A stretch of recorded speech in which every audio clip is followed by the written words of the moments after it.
semua, kembali lagi di Tutor Aja Online Course. Di video kali ini, gua Maria Jessica bakal membahas tentang mata kuliah Cost Accounting atau akuntansi biaya dengan fokus materi Activity Based Costing atau biasa disingkat ABC.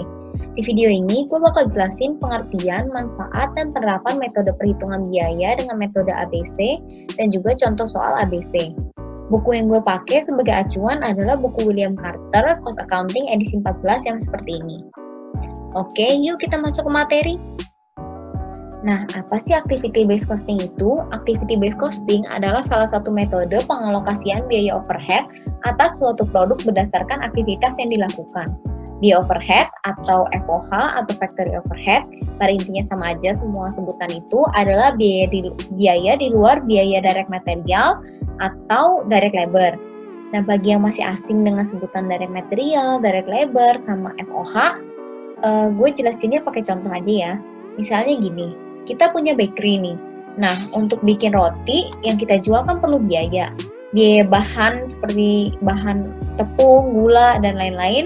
Lalu ada biaya untuk si pembuat rotinya, gaji si pembuat roti. Terus ada biaya listrik untuk ovennya, dan biaya lainnya. Nah, biaya bahan seperti tepung, gula itu disebut biaya direct material, yaitu biaya bahan baku langsung yang dibutuhkan untuk membuat sebuah produk. Kalau direct labor, itu contohnya adalah gaji si pekerja yang membuat roti secara langsung. Nah, biaya lainnya di luar kedua biaya tersebut, seperti biaya listrik, gaji kasir, dan lain-lain, itu disebut biaya FOH. Metode Activity Based Costing ini cocok untuk perusahaan yang mempunyai beragam produk. Nah, sebenarnya metode untuk menentukan biaya itu selain ABC ada juga metode tradisional, tapi metode tradisional ini dianggap kurang akurat dalam menentukan biaya, terutama untuk perusahaan yang memiliki beragam produk. Nah, di sini itu ada perbedaan antara metode tradisional dan metode ABC. Pertama, metode tradisional tentunya tidak mengalokasikan FOH berdasarkan aktivitas yang dilakukan. Berlawanan dengan ABC, di mana kalau ABC itu mengalokasikan biaya FOH berdasarkan aktivitas utama yang diperlukan dalam membuat suatu produk. Lalu perbedaan lain itu terlihat dalam perhitungannya. Kalau di metode tradisional, hanya menggunakan satu dasar dalam mengalokasikan FOH. Biasanya itu berdasarkan jam kerja langsung atau direct labor hour. Contohnya, kalau kita nentuin harga roti kita pakai metode tradisional, maka untuk mengalokasikan biaya FOH seperti biaya listrik itu akan kita alokasikan secara merata berdasarkan jam tenaga kerja langsung atau DLH. Sedangkan kalau dengan ABC, selain menentukan aktivitas utama, metode ini juga menggunakan dasar yang berbeda-beda dalam mengalokasikan FOH. Misalnya, aktivitas utama dalam pembuatan roti itu kita ambil 3 aktivitas aja ya, kayak membuat adonan, packing roti, sama inspeksi masing-masing produk. Nah, biaya FOH untuk tiap aktivitas itu akan dialokasikan dengan basis atau dasar yang paling cocok dengan aktivitas tersebut. Misalnya, untuk aktivitas inspeksi, dasar yang digunakan adalah labor hour. Nah, kalau packing, dasarnya itu unit, karena kalau labor hour juga kurang cocok. Nah, di materi kali ini ada yang namanya activity cost pool sama activity cost driver.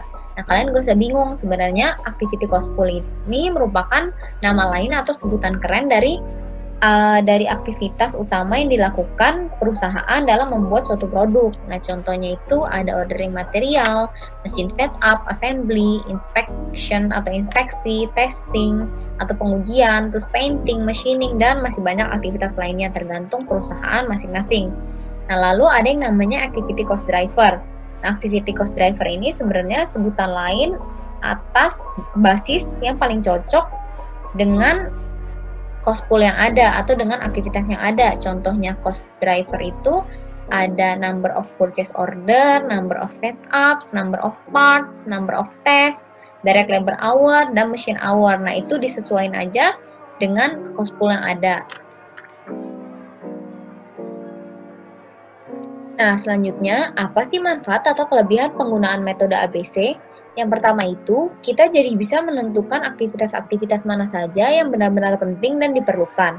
Jadi dengan kata lain, kita juga bisa menghilangkan aktivitas yang sebenarnya kurang bermanfaat. Yang kedua, kita jadi bisa menelusuri dan menentukan FOH per produk dengan tepat. Karena kalau semua biaya overhead kita totalkan lalu kita alokasikan secara merata atau hanya berdasarkan satu cost driver saja, berarti dengan kata lain FOH rate untuk tiap produk itu sama rata. Padahal belum tentu tiap produk memakan biaya overhead yang sama besar.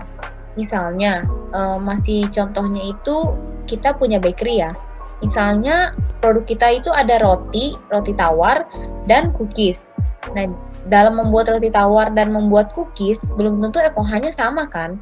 Karena listrik yang digunakan untuk membuat roti tawar bisa aja lebih besar dibandingkan cookies. Karena waktu untuk memanggang roti tawar itu lebih lama dibandingkan cookies. Jadi, kalau menggunakan metode tradisional, biaya FOH untuk cookies itu bisa menjadi terlalu tinggi karena disamakan dengan roti tawar. Lalu yang terakhir adalah kita menjadi mampu untuk menentukan harga dengan lebih baik. Karena jika biayanya sudah ditentukan dengan tepat, tentunya harga juga bisa ditentukan dengan lebih tepat. Misalnya kita jadi bisa menetapkan harga cookies yang lebih murah dan bisa bersaing dengan kompetitor. Nah, sekarang supaya lebih ngerti lagi tentang ABC, kita akan masuk ke contoh soal. Di sini ada data-data dari sebuah bakery. Bisa dilihat ada volume produksi, biaya direct material, direct labor hours, machine hours, inspection hours, number of units. Lalu ada juga total biaya untuk processing, inspection, dan packing. Nah, di sini kita diminta untuk menghitung biaya yang diperlukan untuk membuat cookies dan roti tawar, serta unit cost untuk cookies dan roti tawar dengan metode tradisional dan metode activity based costing. Dari soal ini kita bisa lihat kalau aktivitas utama bakery ini adalah processing atau membuat produknya, atau membuat roti, lalu inspeksi atau pengecekan kualitas tiap produk, dan ada packing atau membungkus masing-masing roti. Oke, yang pertama gue akan bahas metode tradisional dulu ya. Hal yang pertama yang perlu dicari yaitu FOH rate atau tarif overhead. Nah, caranya itu gampang. Kita cuma harus membagi total FOH dengan total direct labor hour atau total DLH. Nah, kenapa DLH? Karena asumsikan aja ya, dasar yang digunakan itu DLH, tapi sebenarnya bisa juga dasar lain tergantung yang diketahui di soal. Kalau nggak diketahui, biasanya pakai DLH.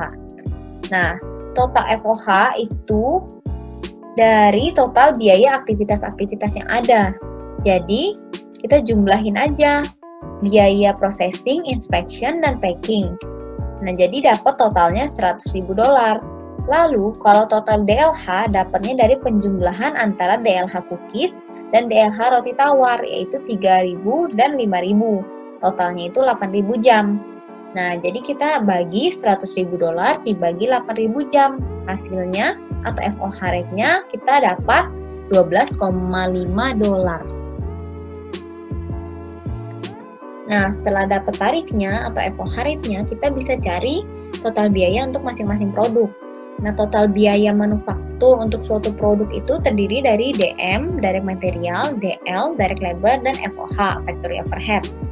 Nah, pertama itu kita cari yang cookies dulu. Kalau misalnya DM dan DL itu bisa kita langsung salin aja dari soal. Nah, DM cookies itu kan $100.000 dan DL-nya cookies itu $50.000. Ini DM DL-nya ini maksudnya per tahun ya, biaya per tahun. Lalu FOH itu dapat dari FOH rate $12,5 dikali 3.000 jam. 3.000 jam itu adalah direct labor hour untuk si cookiesnya aja. Nah, jadi kita dapat $37.500. Nah, jadi total biaya yang diperlukan untuk membuat cookies per tahunnya itu 100.000 ditambah 50.000 ditambah 37.500. Hasilnya 187.500. Lalu roti tawar juga sama. DM-nya kita salin aja dari soal, yaitu $80.000.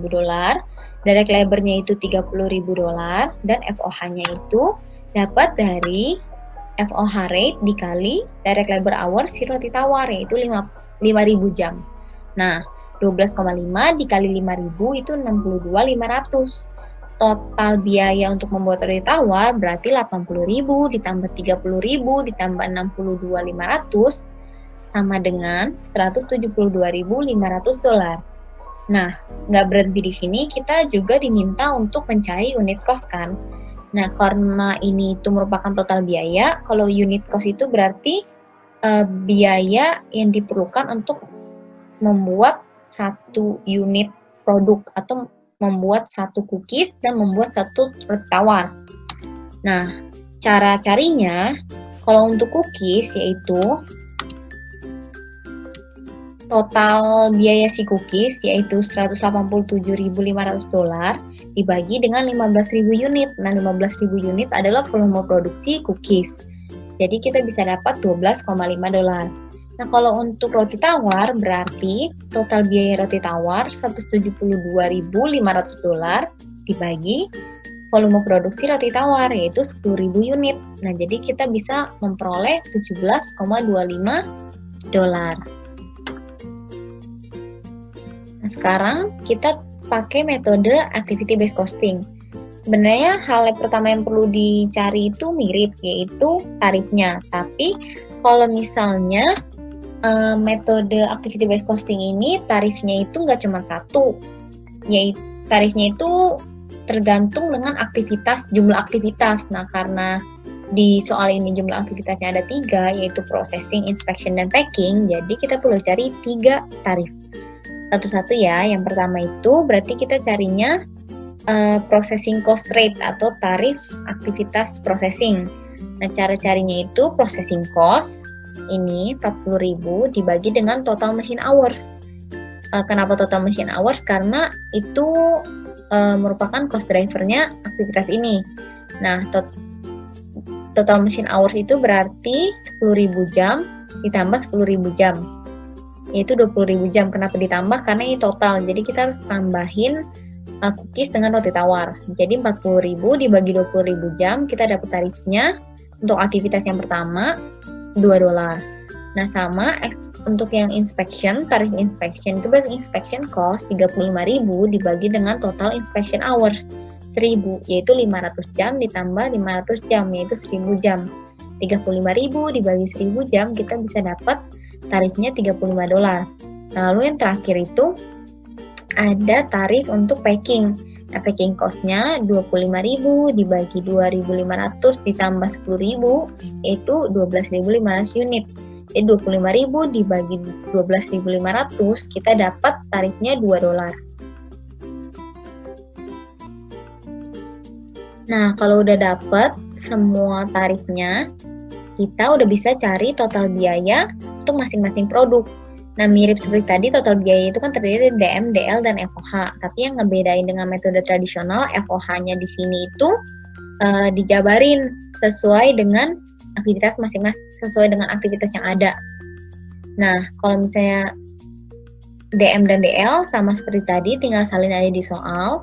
DM-nya itu tadi kan sama kayak yang tradisional, 100.000 dolar, DL-nya itu 50.000 dolar. Nah, kalau misalnya untuk yang FOH, yang pertama itu untuk processing cost, kita dapatnya itu dari tarif processing cost, itu 2 dolar, ini dikali 10.000 jam, yaitu machine hours untuk cookies saja. Terus, kalau misalnya inspection cost, itu rate-nya si inspection cost, itu 35 dolar, dikali 500 jam, yaitu inspection hours untuk cookies. Terus yang terakhir itu ada packing cost, yaitu 2 dolar tarifnya, dikali dengan number of units, yaitu 2.500. Nah, kita dapatlah 20.000, 17.500, dan 5.000.